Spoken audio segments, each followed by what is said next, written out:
And joining me now on What Now to discuss this is a water, sanitation and hygiene specialist in UNICEF, Lonis Salihu, which joins me. He joins me virtually. Good to have you join us. Thank you. So good to have you. I want you to speak to that statement coming from the United Nations Secretary General, where he said that global warming is a global warning that we are on the wrong track, and that melting glaciers are the canary in the coal mine.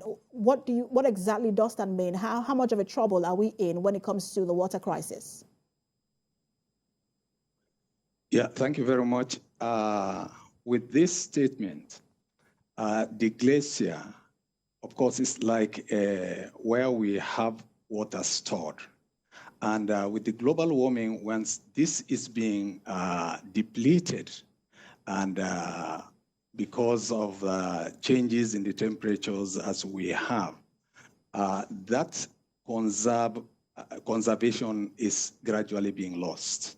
And that brings us to the point that we are having, especially around our own side in the African nation, or particularly around Borno State here in the Sahel area, where by water access takes us to the point we call the stress point. And that stress point means there will be difficulty in getting the minimum basic quantity or amount of water that is required for an individual to survive.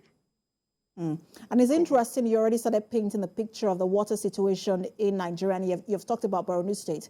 But I want you to speak generally as to the water situation here. We understand that access to fresh water is also a problem in Nigeria, especially because of hygiene and all of that. Speak to the water crisis in Nigeria particularly.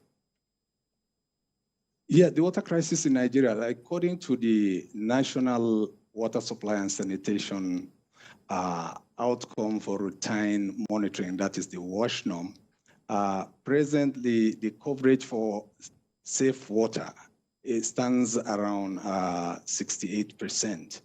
And when you go beyond that in terms of the access, you find out that it's really, in terms of quality, very, very low, because about 70% of the water that we take right from source up to the point of collection and ingestion is contaminated, basically with E. coli, and that is a very, very big challenge in terms of the water access in Nigeria. So basically, if I hear you correctly, we have quantity, but we do not have quality. So we have enough water, but not safe enough for drinking. And I just want to refer to this year's theme, the World Water Day theme, which was yesterday. It says it is accelerating the change to solve the water and sanitation crisis. What sort of changes do we need to make as a country if we were to, sort of avert a water crisis, a major water crisis in the country?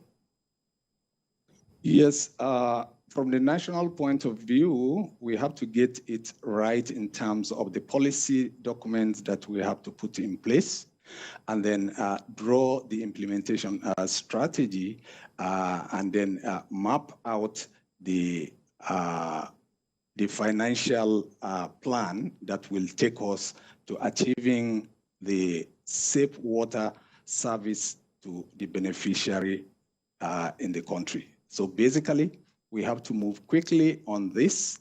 The crisis that is being talked about, ranging from pollution of water sources, drying of water sources, and then the conservation of the fresh water bodies. These are the things definitely need to put in place collectively as a nation towards designing a better future for water service in the country, particularly the safe water that we need for drinking. And I hope we move quickly indeed. Thank you so much for talking to us. Water, sanitation and hygiene specialist at UNICEF, Lonis Salihu. Thank you for having me.